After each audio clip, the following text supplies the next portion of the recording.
Hello and welcome to Thoughts on Film. For today's video, I'm doing a quick review, spoiler-free, of Fantastic Beasts: The Secrets of Dumbledore. Don't forget to like and subscribe for more film review content as well as rankings and discussions. Alright guys, so I'll just jump right into it. Just so you know, this is spoiler-free, so no worries if you have not seen the film.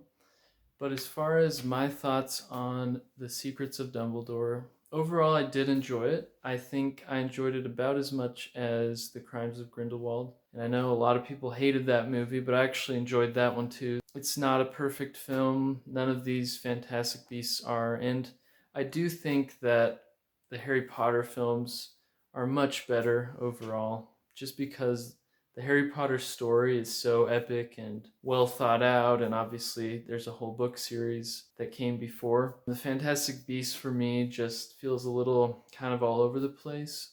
And what I mean by that is it feels like it wants to be about fantastical creatures one minute and then a political wizarding war for the next 30 minutes.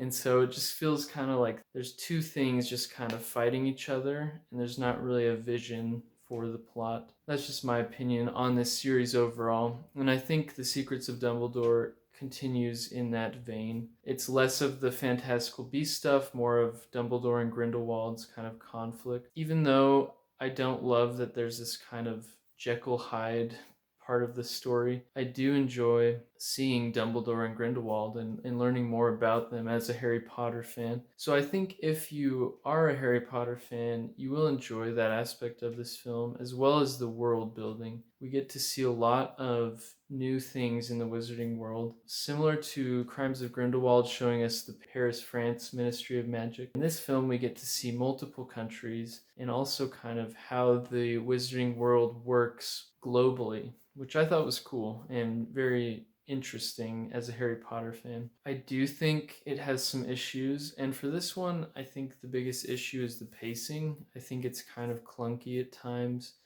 It just kind of, some scenes just kind of drag on unnecessarily. There's one scene in particular that's just kind of awkward to me towards the end, where someone's just kind of staring at a group of people, and it keeps cutting back to this person just staring at them for a long time. At least for me, it felt like a long time, and it was just kind of like, why are we doing this? Like, to me, the editing was a little sloppy, but it wasn't so bad that I was bored or checking my watch. It was more of, it just felt kind of not as crisp as it should be. But that's my biggest complaint with this, along with kind of the identity mishap where it doesn't really know what it wants to be still. And I guess at this point we just have to accept that's how these movies are. You know, I get the criticisms that people have had, but I think what these films do really well is the characters. I really enjoy Newt and Queenie and Tina and Jacob.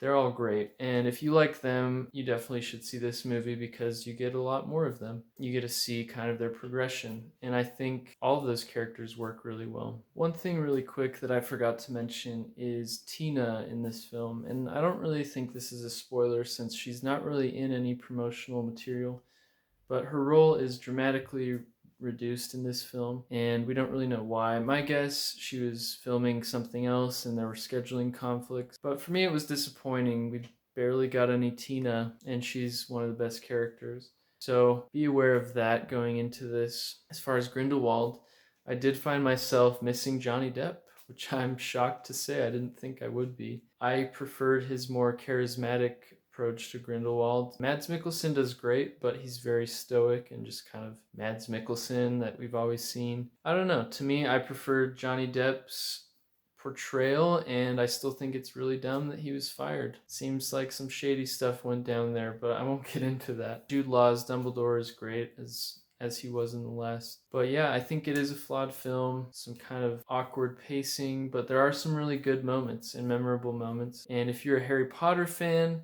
or if you like the previous two movies, I think you'll definitely like this one. If you hate the other two Fantastic Beasts movies, I don't think this one will change your mind. So those are my thoughts on this film. Thank you guys so much for giving this video a watch. I really appreciate it. And If you do enjoy film reviews and discussions and rankings, please go ahead and subscribe to the channel for more of that. Just so you know, I am doing a new segment of videos called Flashback Film Reviews, and I already filmed the first one with my friend Ross, and we reviewed this film over there, Chinatown. Watch out for that. That will be dropping on the channel soon.